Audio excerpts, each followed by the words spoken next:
Thank you for joining us for a topic I only recently learned about.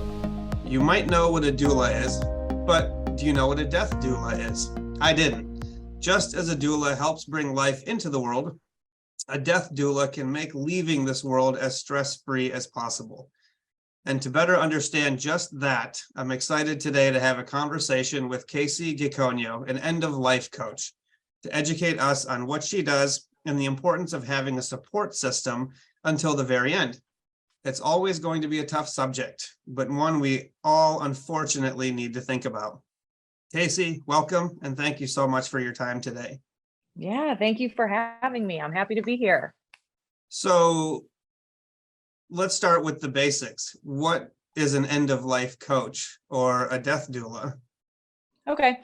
An end-of-life coach. I call myself that because I am a death doula, but I'm also a registered nurse. So I've worked as a registered nurse with clients at the end of life for about 12 years now.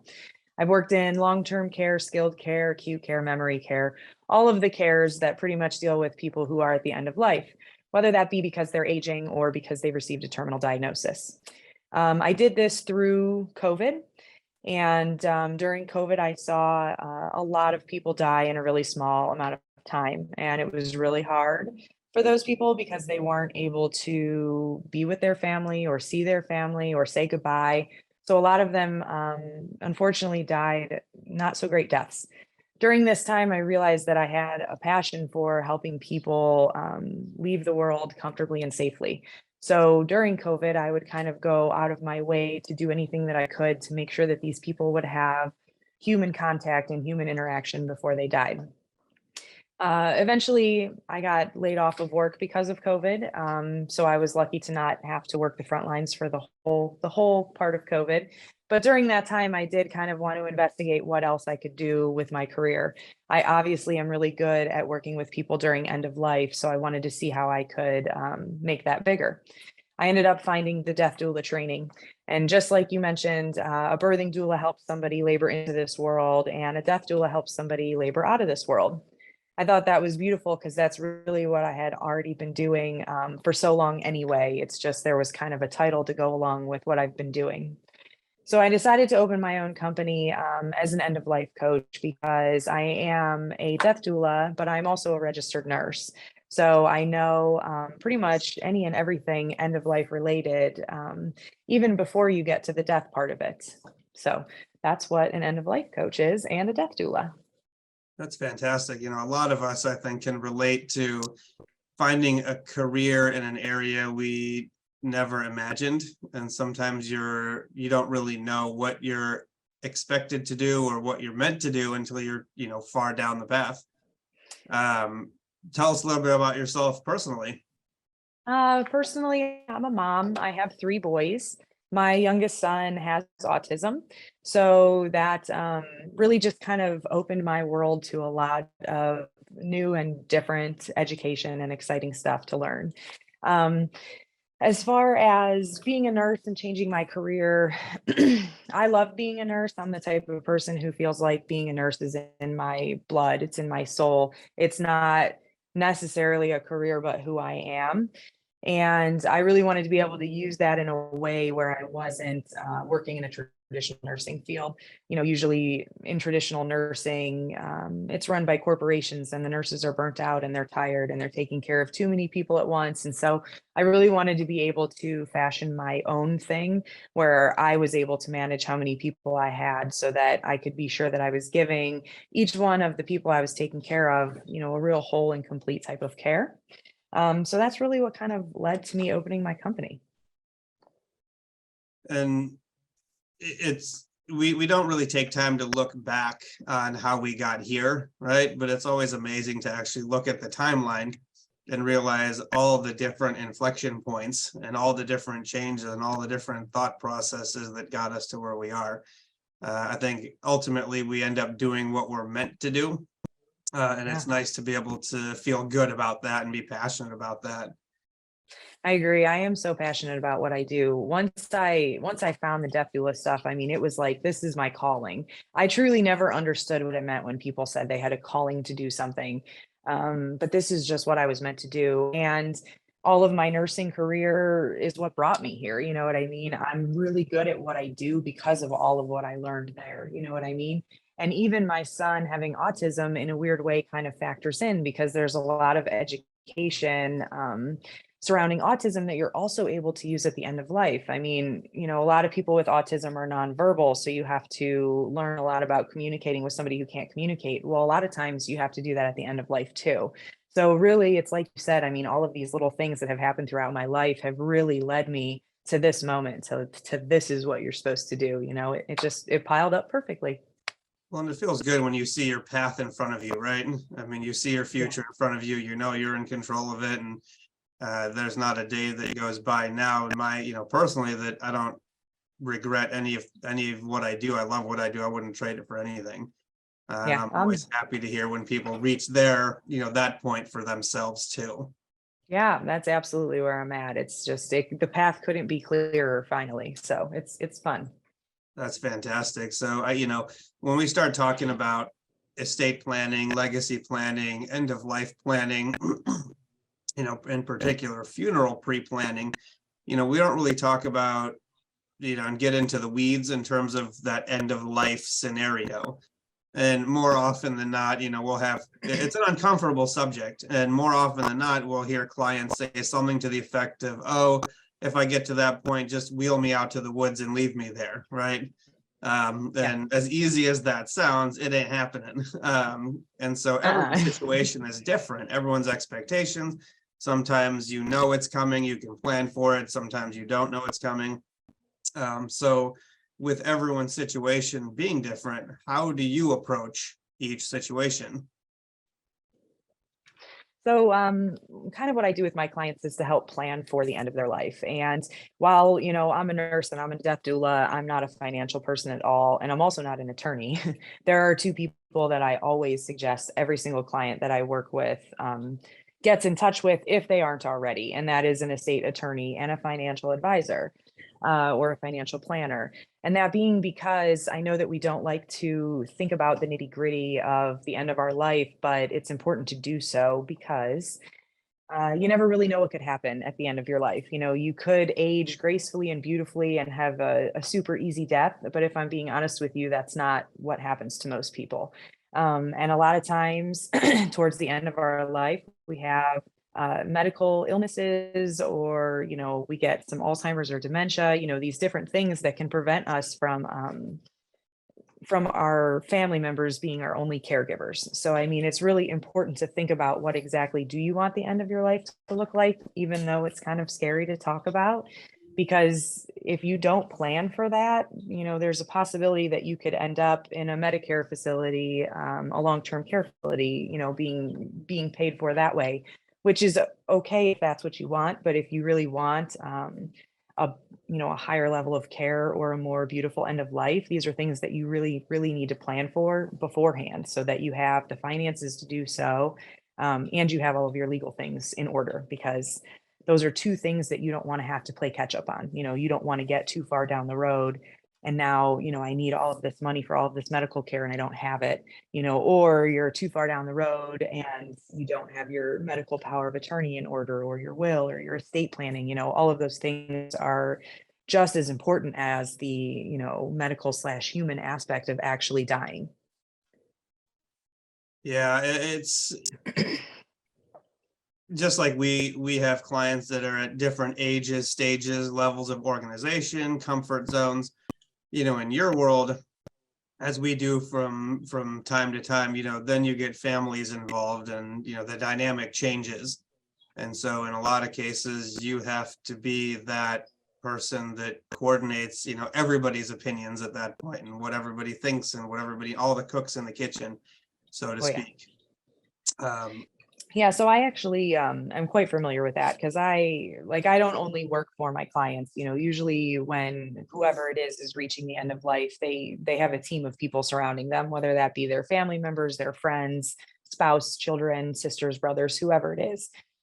So I always make sure that everybody knows that I am available to all people involved, especially because end of life conversations are so hard. And if you picture it in the scenario where, it's a husband and wife, and the husband is passing and has all these questions and all these things he wants to talk about related to the end of his life, but it's hard to talk to his wife about that because that makes her sad and she cries.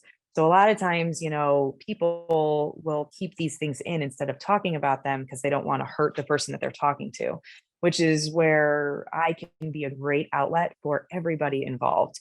They can lay all of those hard, deep feelings and questions on me, and I can help them talk through them and work through them without being emotional and without that, feeling of, oh man, I made her cry or I made him cry. I don't want to make them upset. So I'm able to kind of be an outlet for everyone who's involved.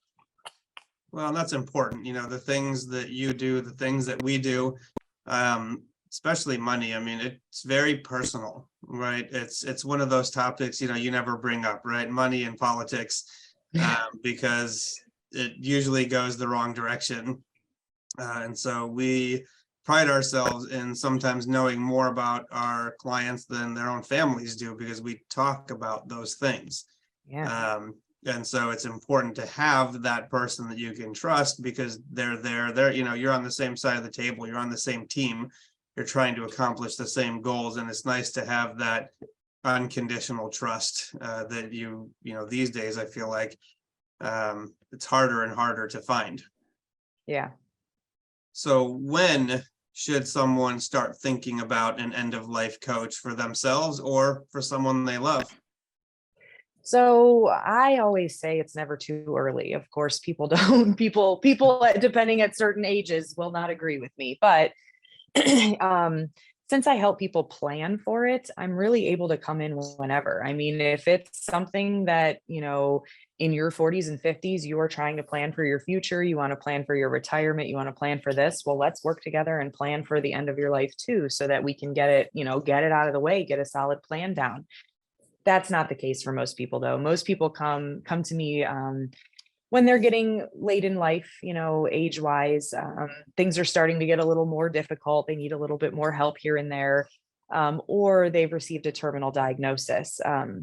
A lot of terminal diagnoses, cancer, multiple sclerosis, ALS, these things don't have like short lifespans, so you can get a terminal cancer diagnosis, but still be given, 2 or 3 years to live.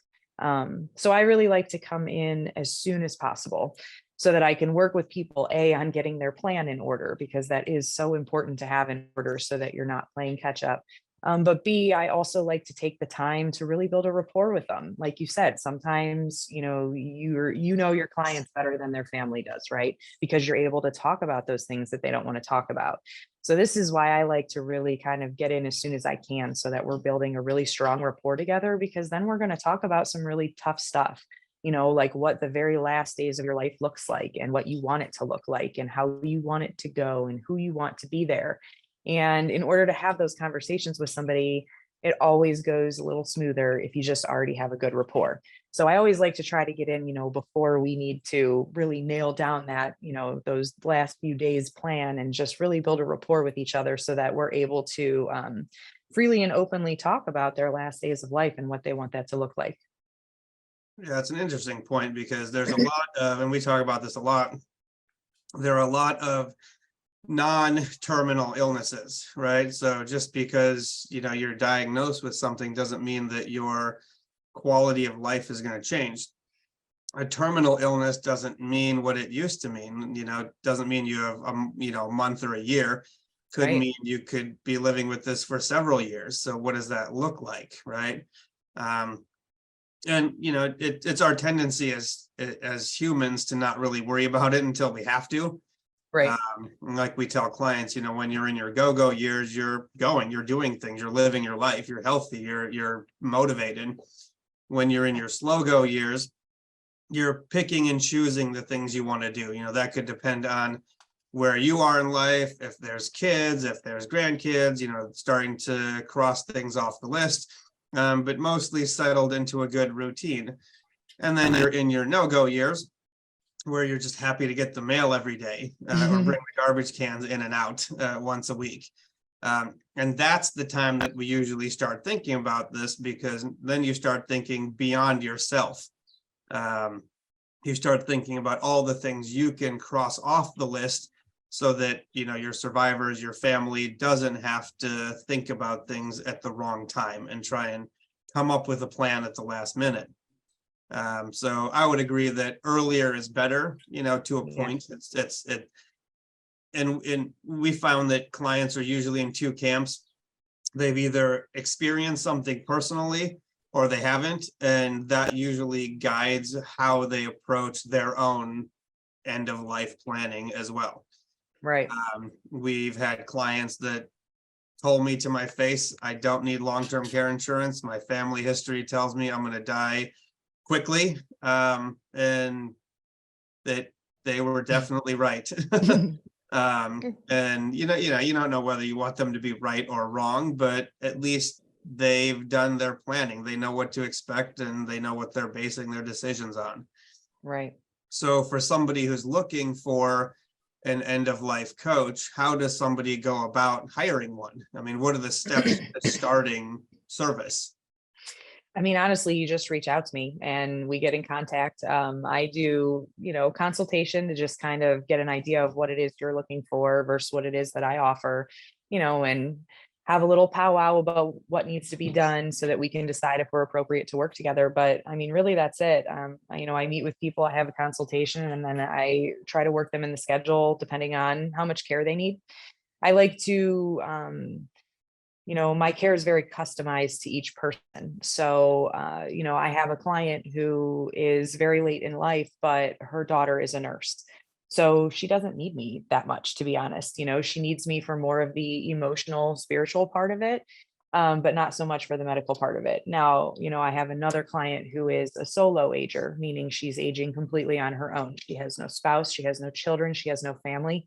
She needs me a lot.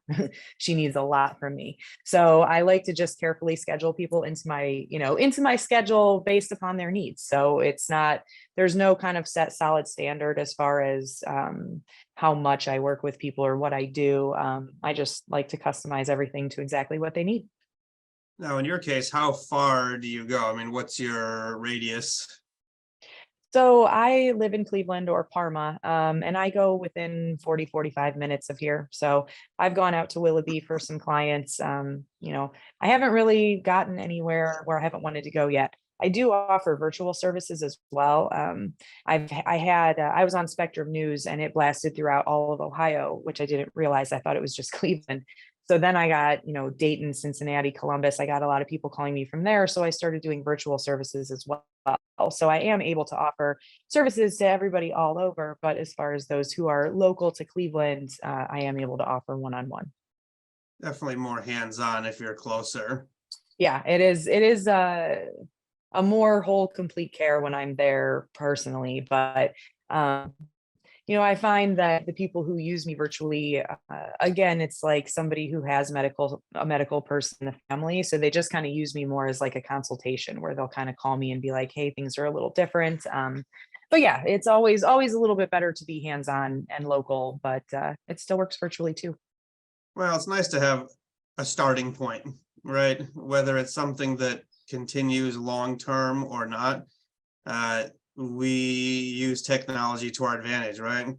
Yeah. There's limitations, obviously, but it's nice to be able to use that to do whatever you can for whoever's interested in working with you. Right. And I offer 24/7 virtual, text message, email support as well. So, I mean, if I have just spent some time with, the family the day before and I'm not scheduled to see them for another week, but something's changed and they're confused or they have some questions, they're always able to reach out to me at any time for, support or education or anything that they might need. So your phone does not ever go on do not disturb mode. No, it doesn't. There is like a small fraction in the middle of the night where I might not answer if you call, but between having young kids and running a business, I'm up late and up early, so I'm usually here for people. Yeah, that's as a parent to two young kids, you sleep whenever you can, right? Yeah, yes, absolutely. Your body, it learns to sleep less than you thought you needed, right? Usually, yeah. So how much do services cost? Is it covered by insurance? How do you tend to price out what somebody might need? Obviously, some people need more, some people need less. How does that Right. work? I have various packages that I can offer people, again, based upon what it is that they need. Unfortunately, I'm not covered by insurance. And the reason for that is because death doulas are usually not medical. So you wouldn't charge a health insurance for it. I'm just kind of a special unicorn who also has the medical aspect involved as well. So it is a private pay situation. And like I said, I offer many packages. I do a lot of different things. I mean, if somebody just wants to meet once a week to kind of talk about what's going on and what their future holds, I have people who like to work on legacy projects. Have you heard of a legacy project? I don't, you mentioned legacy work earlier. So I work with people on legacy projects. They say every person dies two deaths, once when you actually die, and then once again when you're spoken of for the last time. So what are you going to leave behind to keep the memories alive? Most people, but not all people, are leaving behind people, whether that be your spouse, your kids, your sisters, your brothers, nieces, nephews. So it's really fun for people to make a project out of what we're going to leave behind for these people. And it's something that a lot of people really just don't think about until I say it, like, hey, I have an idea. You really like writing poems. Like, let's make a book of poems for your kids. And then once you pass away, I can give it to them. And I've never met a client who doesn't love the idea yet. So I like to, I build a rapport with them. So I'm usually able to identify a hobby, or something of sorts that we can then fashion into a legacy project that leaves something tangible for the people behind. So the point of that is that I do all these different things, and you can buy a package where you get all of those things. Or if you're just looking for this package or that package, or, an hourly a la carte type situation. So I'm able to really cater to whatever it is that they need. That's fantastic. I love the idea of a legacy project. My dad, I took over his business before he retired. And I remember sitting in on meetings with older clients, and everybody has stories, right? And they would tell us these stories, and his comment would be, well, why don't you write them down, right? Write them down, have your kids help you type them up, so that could be something that you pass on. Well, it's easier said than done, right? I've been trying to ask him to do the same thing, put his own stories down, because at a certain point, those memories become scarce and faded, right? Yeah. Don't quite remember them as crisply as you did before. And so I love the concept of two deaths, right? The day you kind of leave this world, and the day your legacy does too, right? Your name stops being mentioned. Because it's really, and maybe it's only important to our family and our generations, with ancestry and everything, that's happening along those lines with genealogy and everybody trying to get connected. It's nice to have a story that comes along with that. And so I love that idea.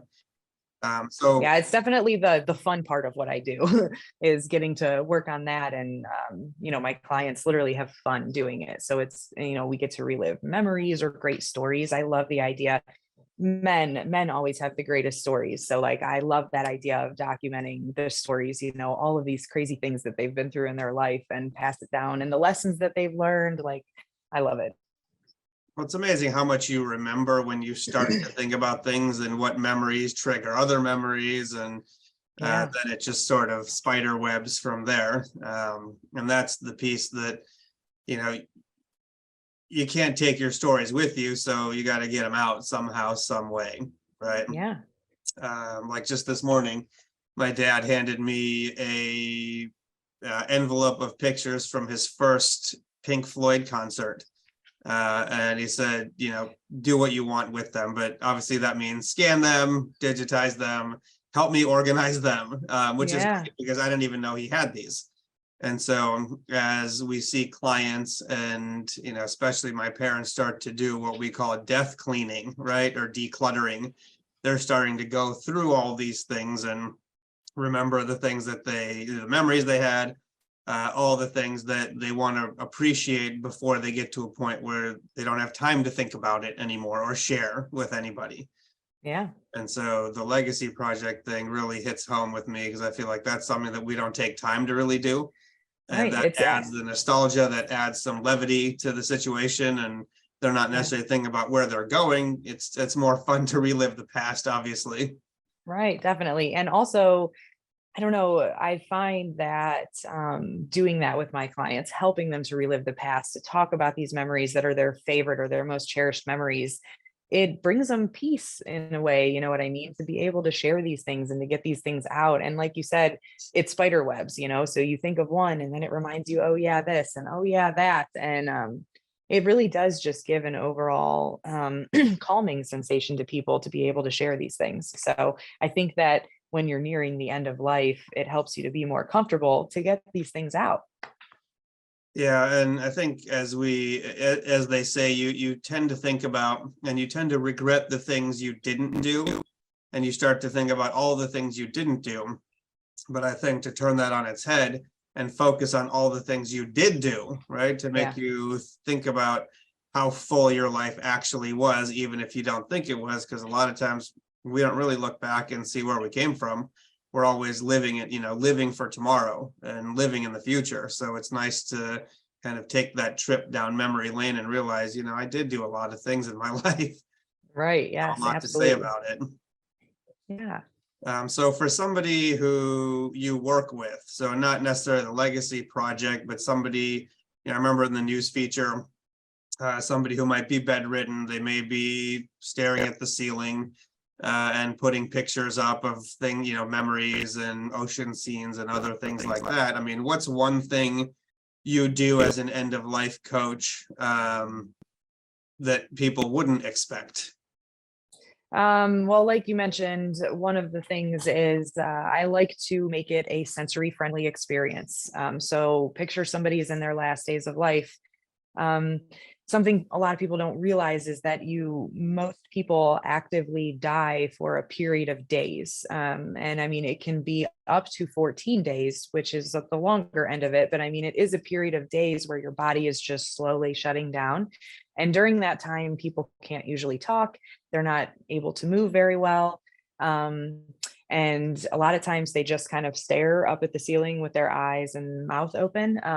So, having all of my education that I've had about autism, which has taught me so much about sensory friendly everything, this had me thinking, how could I change somebody's end of life in a sensory type situation?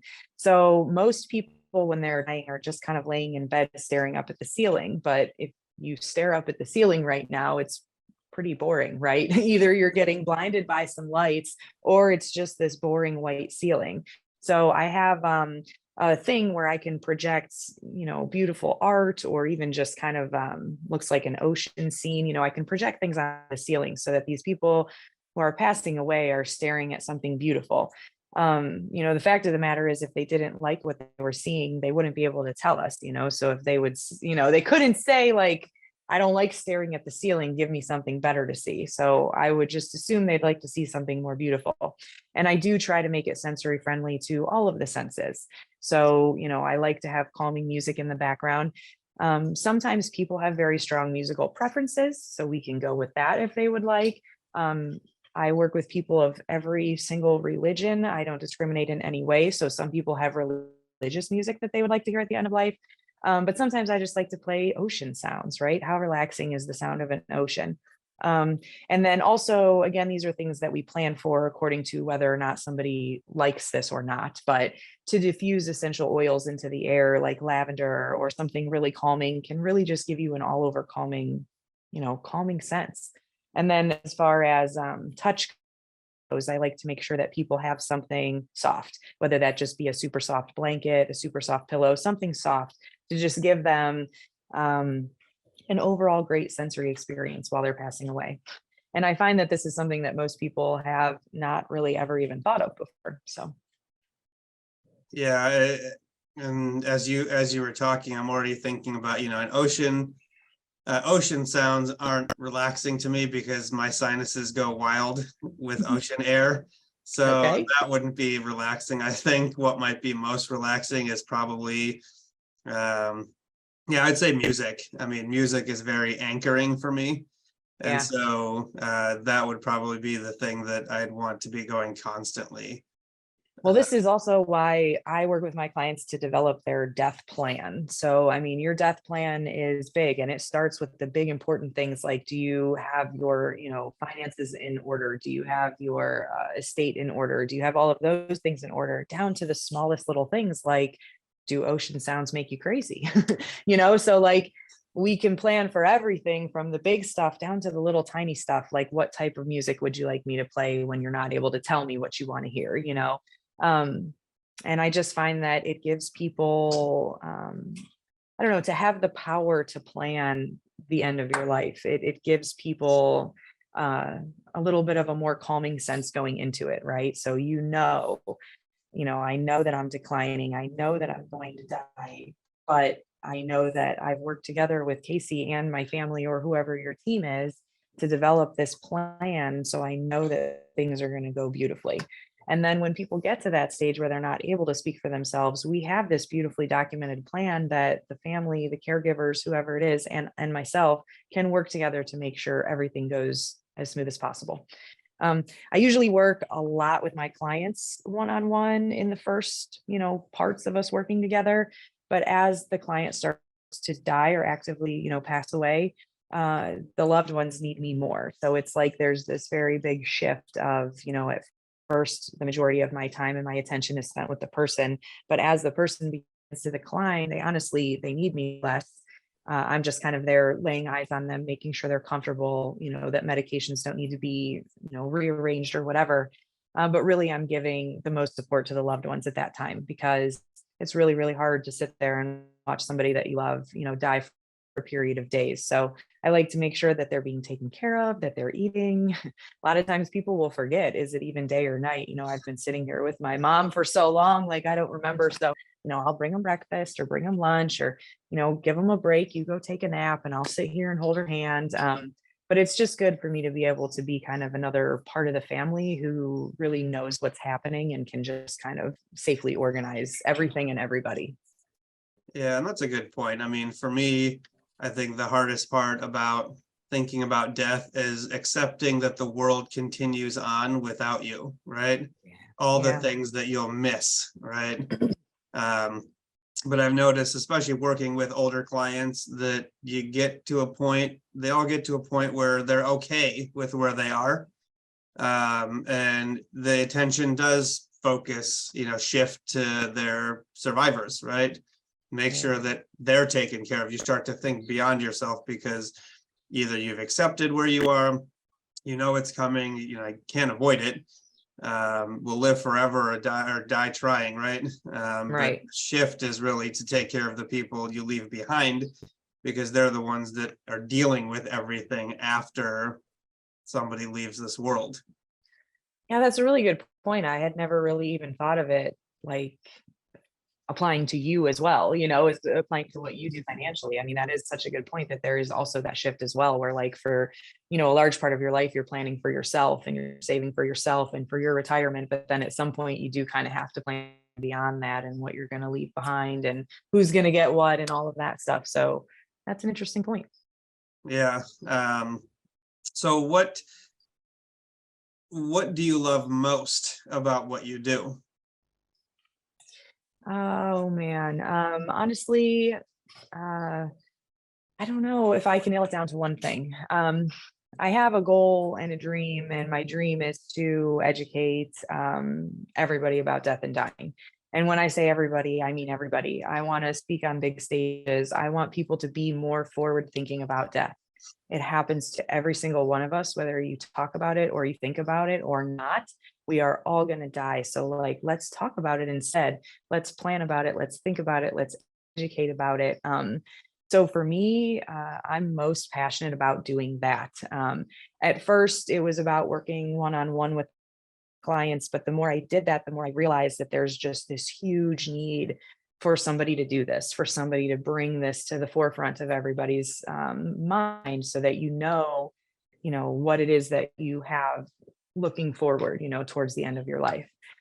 So for me, I mean, I love the one-on-one working with my clients. I love talking to them about their memories and reliving their life. It's good for my soul, but also I'm really passionate about making this really big. This is something that I think that people have tried to avoid for a long time. And I think that there's a lot of people out there that are now willing to think outside of the box. Yeah, it is scary to talk about death, but also if we plan for it and if we're educated for it, it's going to go a lot better than if we just ignore it and pretend it doesn't happen. So That's wonderful. Now, this has been a very quick conversation, but a great overview of something we should all start to think about, whether for us or for those that we love. Kacie, anything else you'd like folks to know? And finally, what's a good referral for you? yeah, absolutely. So if you have parents who are aging and they don't really have a plan going forward as far as, who's going to take care of them and what's going to happen, I'd be a perfect person to bring in so we can all sit down and talk and really develop a plan. If somebody has received a terminal diagnosis, of course, I'm really helpful in that situation. Even a diagnosis such as Alzheimer's or dementia, while that's not considered terminal per se, it's not something that's ever going to go away and it's just going to get worse. So really anybody who's looking to plan for the end of their life or has questions about the end of their life. I've even worked with people who are just scared of it, just scared of the end of their life. And so they would like to, once a week we meet and we talk, let's talk about it. And people really, really tell me, I get constant feedback that, the ability to talk about it really helps to relieve so much fear and so much anxiety for people. So anyone who has any questions or anything, please don't hesitate to reach out. I'd love to talk to anybody. Well, that's wonderful. As a financial advisor, we pride ourselves in helping our clients no matter what, especially if that means having the toughest conversations, even those we ourselves avoid. Kacie, what you do is exceptional, and I thank you for being the light in a potentially dark moment. Thank you for educating us on the help, the support, and the empathy that's out there for us and our loved ones when it's needed most. We'll include Kacie's contact information as well as the link to her recent news feature on her. And now you know that end-of-life coaches are out there. So if you have any questions about this, I encourage you to start a conversation with an end-of-life coach in your area. If you're starting to think about estate and legacy planning, funeral pre-planning, end-of-life concerns, and not sure where to start with your financial advisor. Sometimes just talking about it could make things that much more manageable. Thank you, Kacie, and thank you for joining us. Thanks for having me.